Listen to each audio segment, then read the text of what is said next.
kalau kuasa Allah.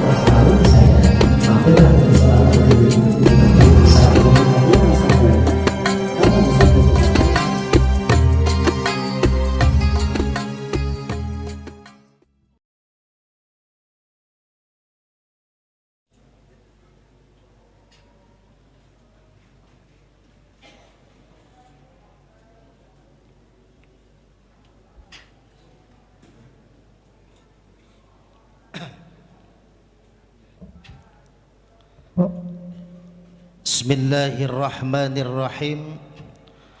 Assalamualaikum warahmatullahi wabarakatuh.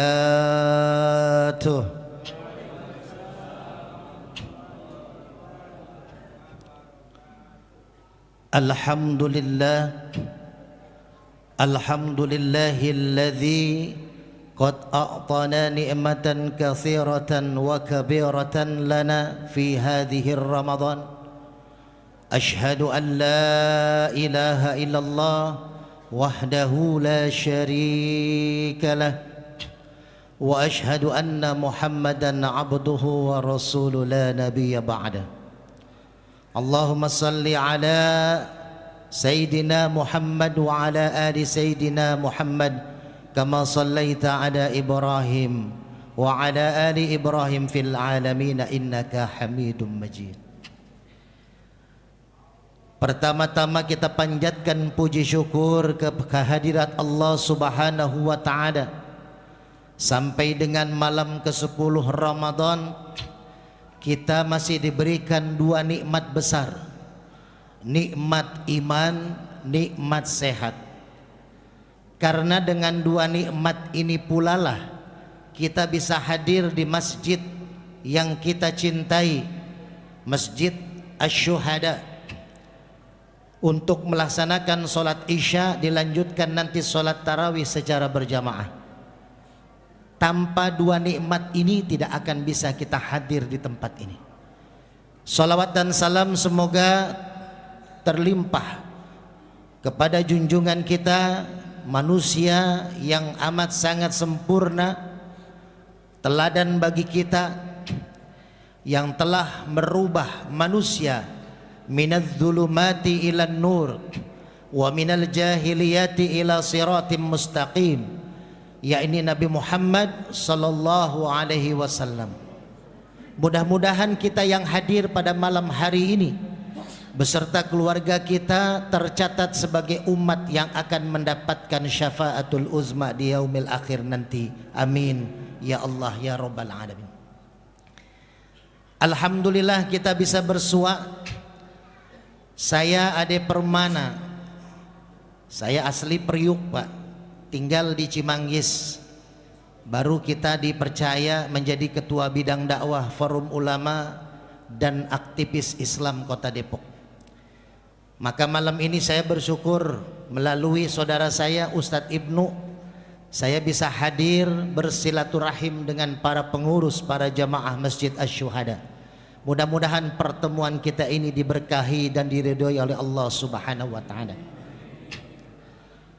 Agar tidak ngantuk, karena kita buka puasa mungkin ada yang langsung makan, ada yang ngopi dulu ya. Maka santai saja Pak. Kita bahas judul tema malam ini, Ramadanku berkualitas, ibadahku totalitas. Jangan sampai ibadah Ramadan kita sudah payah kita melakukan puasa dari pagi hingga sore, sudah malam-malam kita sholat tarawih, tapi ternyata tidak ada nama kita di rapot Ramadan akhir nanti sebagai umat yang mendapatkan ghufirallahu ma taqaddama min dzanbi, atau mendapat predikat muttaqin. Maka dengan sederhana saya akan membahas, mumpung masih di 10 hari Ramadan awal, bagaimana Ramadan kita tahun ini kita jadikan Ramadan yang berkualitas. Dengan pastinya kalau Ramadan kita berkualitas, ibadah kita akan totalitas, tidak akan setengah-setengah. Karena ada ayat, Dan ada hadis Rasulullah sallallahu alaihi wasallam, man qama ay man shoma ramadhana imanan wahtisaban ghufira lahu ma taqaddama min dhanbi. Orang yang puasa, orang yang mendirikan sholat malam pada bulan Ramadan akan dapat ampunan dari Allah ma taqaddama, seluruh dosa, seluruh kesalahan diampuni oleh Allah. Syaratnya dua, iman dan ihtisab. Ihtisab itu apa? Keyakinan kita bahwasanya ibadah kita akan diterima, maka akan membentuk ibadah yang totalitas. Maka di kesempatan malam ini izinkan saya dengan botol yang saya pegang dikasih oleh pengurus Masjid Asy-Syuhada. Pas sekali ya, saya sebenarnya membawa botol Aqua 212 Pak Haji. Cuman ketinggalan di rumah. Itu bahan tema saya. Alhamdulillah beberapa masjid ngundang saya buat tema itu Ramadan. Jadi kebetulan 212 nih botolnya ya. Ya, kebetulan saya ketua bidang dakwah aktivis Islam Kota Depok dan ulama, formula sudah sah sampai tingkat nasional. Ini kita menggaungkan para pemuda, wabil khusus kita-kita yang akan menjadi penerus bangsa nantinya. Kalau ibadah puasa mau diterima, tonggaknya 5 ini Pak. Ini 5 jari saya nih, nanti akan saya pegang Aqua biar nggak ngantuk ya Pak. Syahadat adalah jempol saya, telunjuk adalah sholat, zakat adalah jari tengah, jari manis adalah puasa, dan haji adalah kelingking. Botol ini kita ibaratkan sebagai Islam. Orang mengaku muslim, mengaku Islam, lalu memegang Islam dengan 5 rukun ini, kuat tidak Pak Islamnya? Kuat ya. Siap-siap nanti kalau ada pertanyaan, ada hadiah nanti minyak Al-Hikmah ya. Nah, ini ada minyak Al-Hikmah. Stikernya Pak Wakil Wali Kota Depok ya. Ini minyak pengobatan stroke saraf kejepit, produksi saya. Kita coba tes. Kalau mengaku muslim, mengaku Islam, tapi tidak zakat, tidak haji, copot nih jari kelingking nih. Masih disebut Islam tidak Pak? Kenapa? Karena masih kepegang Aquanya. Karena haji bagi yang mampu. Kalau enggak mampu enggak wajib haji Pak. Jangan sampai ngutang-ngutang. Ya, ada salah satu jamaah saya mudah-mudahan bisa berangkat haji, sudah 125 juta bayar, tinggal nunggu 10 juta lagi, tapi masih belum ada kabar. Mudah-mudahan berangkat. Sekarang begitu Pak, biayanya luar biasa. Ada seorang pemuda Pak datang ke majelis saya buka majelis pengobatan, majelis zikir di Cimanggis. Yang datang ke saya para ustadz, para pejabat, Brimob, Kementerian Agama juga ada yang konsultasi berobat ya. Bahkan dokter juga ada yang berobat ke saya ya. Ada pemuda datang, Ustadz saya mau berangkat haji Ustadz. Wah saya bilang salut nih pemuda ini, punya cita-cita yang luhur pengen berangkat haji. Bagus saya bilang, tapi masalahnya saya nggak punya uang Ustadz. Bisa berangkat nggak Pak? Kira-kira nggak punya uang bisa berangkat nggak? Bisa Pak. Asal Bapak punya GoPay 100.000 ya, Bapak pencet Grab atau Gojek ke Taman Mini itu ada tuh kubah. Ya berangkat aja latihan dulu gitu ya, Taman Mini itu. Saya bilang bagus niatnya, walaupun nggak punya uang, bismillah. Banyak saya punya teman yang mengurus masjid, marbotnya diberangkatkan umrah ya, jadi tanpa uang. Maka saya bilang nih, kamu saya kasih amalan, saya buka surat haji, pertengahan saya tulis ayatnya nih, kamu dawamkan sehabis sholat fardu, sehabis sholat sunnah tahajud malam, minta sama Allah. Duha jangan lupa, jangan lepas duha tahajud. Kalau kita pengen punya niat, jangan lepas duha tahajud. Nah dijalanin tuh Pak. Pulang dia ke rumah, setahun kemudian balik ke rumah saya. Ustadz belum berangkat juga Ustadz. Saya tulis lagi surat Ibrahim, karena kan memang petunjuknya dari Nabi Ibrahim tuh haji. Tulis, pulang lagi dia. Setahun kemudian balik lagi, belum berangkat juga Ustadz.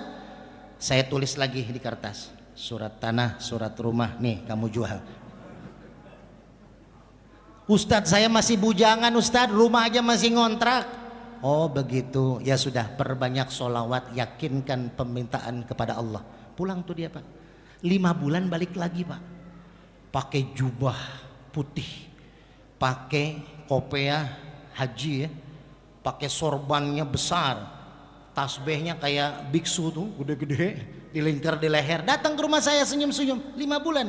Assalamualaikum Ustadz. Waalaikumsalam. Saya takjub nih. Masya Allah, masuk. Saya bilang gitu. Ustadz, saya udah dipanggil haji Ustadz. Subhanallah, kaget saya Pak. 5 bulan pulang dari rumah saya sudah dipanggil haji. Ya, ada juga yang berobat ke saya tuh, pakaiannya sama seperti itu, cuman stres karena caleg nggak jadi. Datang ke rumah, Ustadz, saya sudah dipanggil haji. Apa ini stres juga kayak caleg yang kemarin ke rumah? Saya bilang gitu kan. Coba ceritain, soalnya saya curiga Pak. 5 bulan dari rumah saya belum ada pemberangkatan haji, belum musim haji kok sudah dipanggil haji, saya bilang. Jadi dia ceritalah, pulang dari rumah saya 5 bulan yang lalu, pas mau sampai ke rumahnya di depan gang ada bendera kuning. Ternyata salah satu guru ngajinya dia, Pak Haji, meninggal dunia tuh Pak. Akhirnya karena dia sudah merasa guru, sudah merasa orang tua ke Pak Haji itu, dia bantulah selama 7 hari tahlilan tuh. Dia bantu nyiapin aquanya, bikinin kopinya para pendatang tahlilan tuh ya. Dia siapin piring-piring buat makanannya, setelah itu dia cuciin piringnya selama 7 malam. Kan semakin akrab tuh sama Bu Haji karena 7 malam kan. Nah akhirnya Bu Haji pun jatuh cinta kepada si pemuda ini. 4 bulan 10 hari masa idah selesai, dinikahkanlah si pemuda ini oleh Bu Haji. Nah si pemuda ini akhirnya dipanggil Pak Haji. Kenapa? Karena menikahi Bu Haji. Jadi para pemuda kalau yang mau dapat predikat haji nggak punya duit, cari Bu. Karena nggak wajib Pak. Bagi yang mampu, jangan dipaksakan sampai utang-utang ya, nggak boleh, nggak usah. Lalu orang mengaku Islam tidak melaksanakan puasa di bulan Ramadan, masih disebut Islam Pak. Masih kena puasa Ramadan pun bagi yang mampu. Yang nggak mampu puasa nggak usah dipaksakan. Siang-siang Pak, kalau ke pasar Cisalak tuh di Cimanggis, rokok itu, ngopi, udah luar biasa. Ada jamaah saya satu tuh pada ngerokok ngopi. Udah biarin, mungkin dia bukan orang Islam. Orang Islam Ustaz, ya mungkin dia lagi dapat bewokan kumisan tat. Oh gila itu, lagi gila kan gak wajib tuh ya. Lagi gila berarti dia. Udah nggak usah dipikirin. Ya, puasa bagi yang mampu. Karena puasa dipanggilnya oleh ayatnya apa? Al-Baqarah 183. Ya ayyuhalladzina amanu kutiba alaikumusiyam. Orang-orang beriman, orang Islam mah belum tentu iman. Orang yang beriman pasti muslim. Jadi berat panggilannya, syaratnya itu 212 tuh kalau mau diterima puasanya. 2 yang pertama apa? Imanan wahtisaban. Harus dengan iman dan ikhtisab, yakin ibadah kita bakal diterima. Itu 2 pertama. Nah 2 yang kedua, setelah kita copot nih Ramadan, setelah kita copot zakat, karena zakat pun bagi yang mampu. Tapi hati-hati, ibadah puasa kita, sholat malam kita, tadarus kita, itu mu'allakun bainas sama'i wal ard, tergantung di antara langit dan bumi. Kalau kita tidak menunaikan zakat fitrah, maka jangan lupa Pak, walaupun seminggu lagi mau lebaran pulang kampung, zakat fitrah bagus di tempat kita tinggal Pak. Di Masjid Syuhada ini kita titipkan zakat fitrah kita, zakat mal kita titipkan, infak sodakoh kita titipkan. 1.000 rupiah kalau hari biasa diganjar 10 kali lipat, bulan puasa sampai 700 kali lipat. Kalau Bapak infak pulang dari masjid nih, infak Bapak datang lagi bawa 1 juta ke Masjid Syuhada, infak buat masjid, maka 700 kali lipat Bapak dapat ganti atau dapat catatan amal di akhirat nanti. Kalau Bapak ternyata nggak perlu pulang ke rumah, udah ada di kantong nih 1 juta, tadi dapat bonus dari kantor, ngasih ustadznya buat nambahin ongkos pulang, nah itu Pak sama tuh, dapat 700 juta menurut pandangan Allah. Maka kalau 2 ini dilepas salah satunya, syahadat dan sholat, copot nggak Islam? Kuncinya 2 Pak. Kalau mau diterima haji kita, mau diterima puasa Ramadan kita, mau diterima zakat kita, 2 ini, iman dan sholat. Makanya doanya apa? Kalau orang Rajab, bulan Sya'ban, Allahumma barik lana fi Rajaba wa Sya'bana wa ballighna Ramadan. Rajab kenapa jadi benteng, jadi gerbang menuju Ramadan? Karena di Rajab itu ada peristiwa besar yang namanya Isra Mi'raj, di mana Rasulullah ketika diuji oleh Allah, dua orang terkasih tercinta Rasul meninggal dunia. Pamannya Abi Thalib yang sangat membela beliau ketika berdakwah, istrinya Siti Khadijah yang menjaga beliau, meninggal dunia. Beliau bersedih, lalu beliau diberikanlah oleh Allah hadiah perjalanan Isra Mi'raj, dikasih kado yang namanya sholat. Maka sholat diperbaiki. Ada yang datang, salah satu brimob di Kelapa II, saya suka ngisi ceramah di sana. Beliau berobat ke rumah, ya. Bahkan Ustadz Yusuf Mansur pernah saya obatin, boleh dibuka YouTube-nya Guru Hikmah Official dengan minyak Al-Hikmah ini. Melalui ini ada benjolan di tangannya, kramnya, alhamdulillah. Datang ke rumah saya brimob tuh, Ustadz, saya semenjak kenal Ustadz saya udah belajar sholat, sudah rajin sholat di masjid tepat waktu, alhamdulillah saya bilang. Tapi Ustadz, kata Ustadz kan dalam Al-Quran, aqimis sholah, inna sholata tanha anil fahsya'i wal munkar. Dirikan sholat, sesungguhnya sholat bisa mencegah perbuatan keji dan munkar. Betul nggak itu Ustaz? Betul, itu ayat Allah. Itu ayat Allah. Wa ma yantiqu 'anil hawa in huwa illa wahyu yuha. Walaupun Rasulullah yang menyampaikan Al-Qur'an, tapi itu adalah wahyu dari Allah. Apa yang diucapkan, apa yang dilakukan adalah Quran berbentuk Rasulullah. Maka tidak akan pernah bohong. Tapi Ustadz, saya sholat udah rajin berbulan-bulan, tapi minum nggak bisa saya tinggalin Ustadz. Belum bisa saya tinggal. Walaupun berkurang masih suka saya minum Ustadz. Masih suka zina Ustadz, masih suka judi Ustadz. Saya teringat ketika ada sahabat datang kepada Rasulullah. Ya Rasul, saya mau masuk Islam. Alhamdulillah kata Rasulullah. Tapi saya belum bisa ninggalin zina, mabok, judi. Gimana ya Rasul? Nggak apa-apa kata Rasulullah. Yang penting syaratnya satu, kamu jangan bohong. Dari syarat begitu saja, akhirnya si pemuda ini, sahabat ini meninggalkan maksiat karena malu sama Rasul, takut bohong. Ketemu Rasulullah, aduh kalau ketemu ditanya, kamu sholat nggak?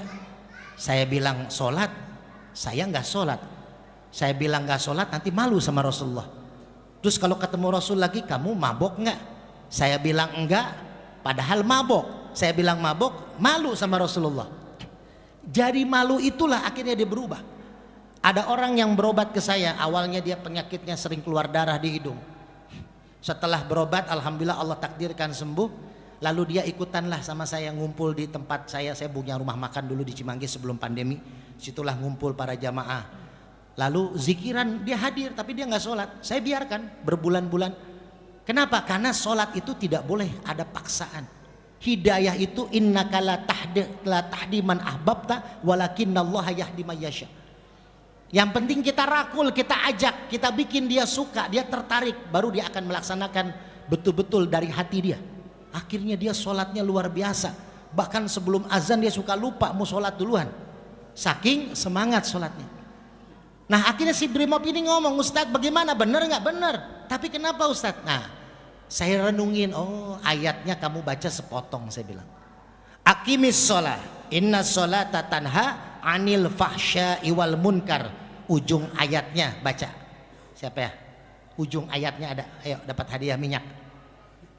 Aqimis sholah, inna sholata tanha anil fahsya'i wal munkar.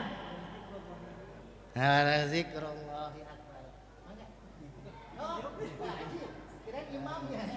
Kirain imamnya, nanti imamnya dapat khusus dari saya. Ya, karena imamnya enak tadi, ya. Bahkan surat Al-Hujurat ayat 13 tadi dibaca. Nah, yang kedua, Rajab dulu belum nih? Salat dulu belum nih? Ya. Jadi salat itu bisa mencegah perbuatan keji munkar kalau ada ujung ayatnya wala zikrullahi akbar. Makanya di surat Al-Anfal Allah pernah menyindir orang salat. Apa kata Allah? Wa ma kana sholatuhum indal baiti illa muka awatas dia.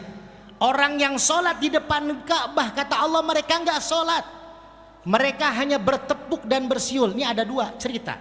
Kisah yang pertama saat Rasul lagi sholat dan para sahabat di depan Ka'bah diganggu oleh orang-orang jahiliyah dengan siulan dan tarian. Tapi Allah menyindir juga, jangan sampai sholat kita seperti tarian dan siulan saja. Siulannya itu dianggap bacaan sholatnya. Bacaan sholat dianggap siulan. Gerakan sholat dianggap tepukan. Tepukan dan siulan. Kenapa? Karena sholatnya hanya syarat dua, qauli dan fi'li, tidak ada qalbi. Jadi ada tiga Pak, ada qauli, ada fi'li, ada qalbi.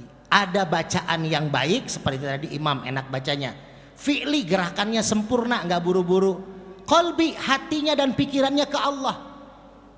Makanya di depan ayatnya aqimis sholah, bukan i'malis sholah, bukan if'alis sholah, tapi dirikan sholat, bukan kerjakan sholat saja. Kenapa? Karena beda antara mengerjakan dan mendirikan. Kalau mengerjakan kita ambil wudhu, kita sholat, selesai salam, selesai, nggak ada urusan dengan sholat. Tapi kalau mendirikan sholat, kita ambil wudhu, kita sholat, selesai sholat, amalan sholat dipakai di luar sholat. Sholat mengajarkan kita takbir Allahu Akbar. Di luar sholat kita membesarkan Allah, mengagungkan Allah. Di dalam sholat Allah mengajarkan kita sholat dengan sujud. Maka di luar sholat kita tawadu, rendah hati, nggak boleh sombong.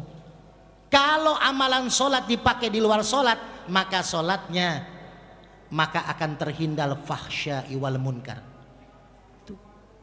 Nah ini yang pertama sholat. Masih panjang sebenarnya kalau saya diundang kajian ya.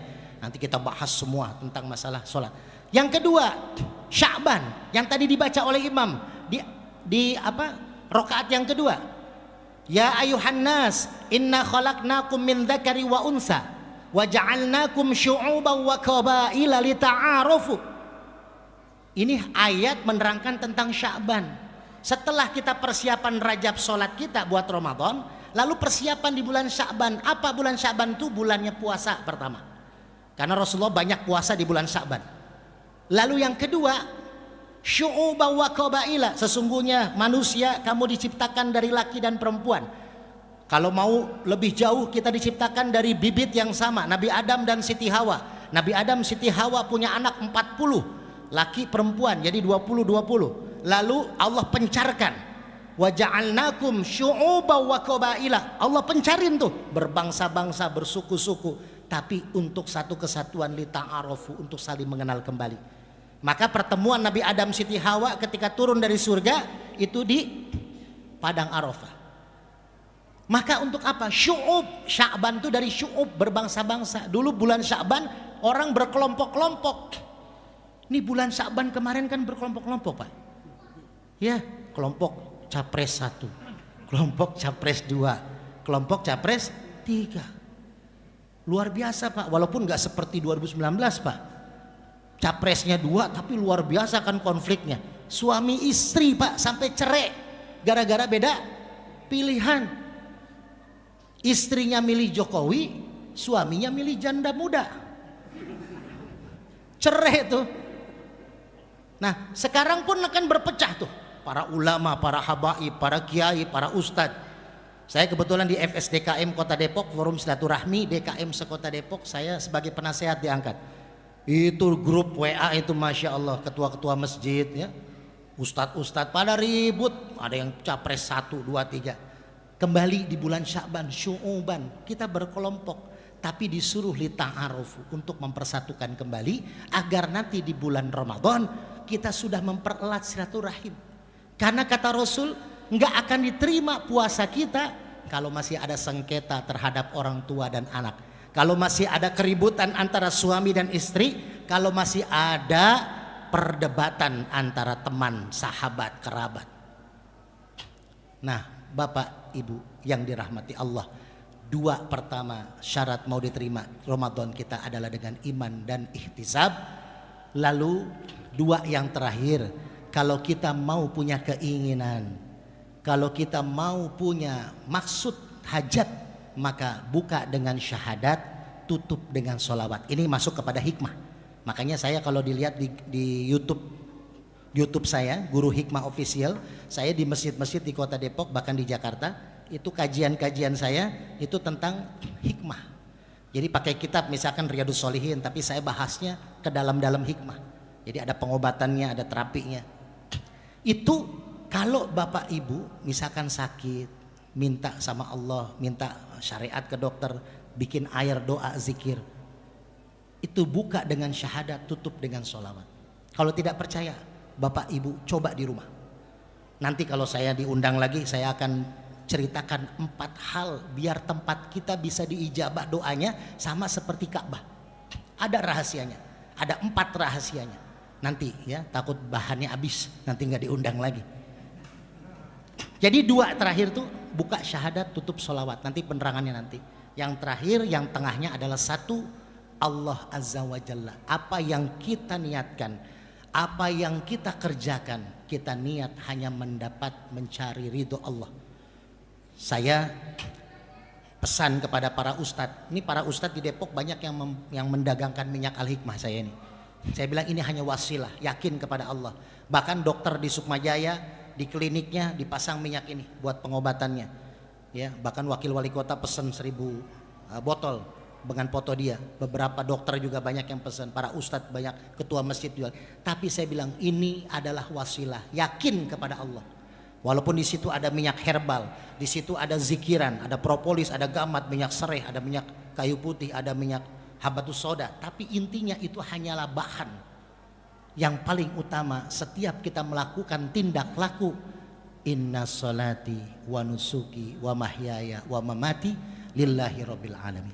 Terakhir 212 ini juga tasyakur binikmah. Bapak-bapak, saya udah punya anak 4 Pak. Jadi 2 pertama ini anak saya yang pertama, yang kedua laki-laki. Sekarang ada di pesantren Purwakarta. Nah malam ini pulang ceramah saya harus ke Purwakarta menjemput anak saya, katanya kena DBD tadi. Satu pesantren sebagian santrinya kena DBD, jadi mau dibawa pulang malam ini. Nanti kita baca Fatihah sekali ya buat bareng-bareng kita. Ini anak pertama, kedua laki-laki. Anak yang 2 belakang perempuan Pak. Anak saya perempuan 2. Yang baru lahir baru 10 hari. Saya punya anak perempuan baru 10 hari. Yang tengah istri saya baru 1. Jadi 212. Ya, kalau akuannya 222 repot. Bagus ini. Ya, ini 212. Pas anak saya 2 laki, 2 perempuan. Istri baru 1. Itu Pak. Mudah-mudahan kita berdoa ya Pak. 1 kali Fatihah. Fatihah ini Fatihah Nabi Zakaria Pak. Nabi Zakaria lagi sholat di tempat mihrabnya Siti Maryam. Ya, karena Siti Maryam nantilah kita bahas lagi, ada saum, ada siam. Saum itu dari Siti Maryam. Siti Maryam dituduh, difitnah karena punya anak tanpa suami. Lalu dia doa di mihrabnya, di asing tempat pengasingannya, di mustajabah. Lalu Nabi Zakaria sholat di tempat mihrabnya Siti Maryam. Di dalam iyyaka na'budu wa iyyaka nasta'in, beliau meminta, ya Allah berikan aku keturunan. Karena istrinya sudah mandul, istrinya menopause, secara kedokteran gak punya anak. Tapi kata malaikat Jibril, ketika Nabi Zakaria minta kepada Allah, malaikat Jibril bilang, wahai Zakaria, Allah mengabulkan doamu di saat kamu masih berdiri dalam sholat. Jadi langsung mustajabah. Wa idza sa'alaka ibadi anni fa inni qarib ujibu da'watad da'i idza da'ani falyastajibu li wal yu'minu bi. Syaratnya iman kalau pengen diterima oleh Allah doa kita. Yakin. Maka Nabi Zakaria yakin diberikan anak namanya Yahya yang maha hidup menjadi nabi. Maka mari sama-sama kita baca Fatihah. Kita niatkan, kita doakan ketua masjid, asyuhada, para pengurus, para pembina, para donatur, para imamnya, para ustadznya, lalu para jamaahnya wabil khusus. Mudah-mudahan diberikan kesehatan, keberkahan oleh Allah Subhanahu wa taala.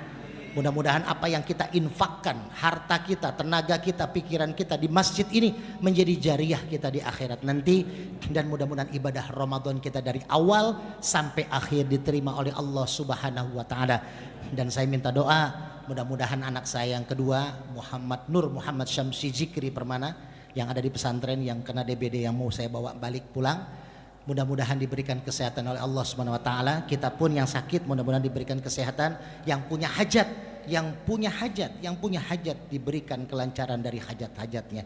Asyhadu an la ilaha illallah wa asyhadu anna Muhammadar Rasulullah. Raditu billahi rabba wa bil islami dina wa bi Muhammadin nabiyya wa rasulah ila hadratin nabiy Mustafa Rasulillah sallallahu alaihi wasallam wa ala alihi wa azwajihi wa dzurriyyatihi. Syaulillahi lahum. Al-Fatihah.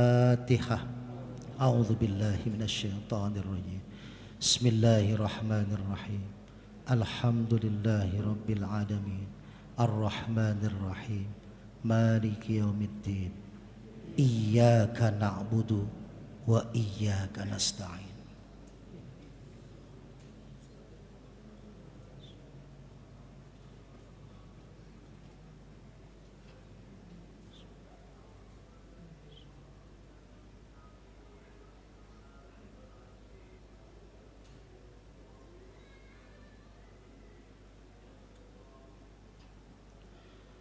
Ihdinas siratal mustaqim siratal ladzina an'amta 'alaihim ghairil maghdubi 'alaihim waladdallin. Allahumma shalli 'ala Muhammad, Allahumma shalli 'ala Muhammad, Allahumma shalli 'ala sayidina Muhammad. Bapak-bapak, ibu-ibu yang dirahmati Allah, saya mohon maaf apabila ada khilafan, kekurangan daripada apa yang disampaikan. Mudah-mudahan apa yang kita pelajari malam ini menjadi ilmu yang bermanfaat buat kita untuk mengarungi bulan Ramadan ini. Saya minta maaf, mudah-mudahan kita bisa bertemu di lain kesempatan, di lain waktu. Wabillahi taufik wal hidayah wal afu minkum. Wassalamu alaikum warahmatullahi wabarakatuh.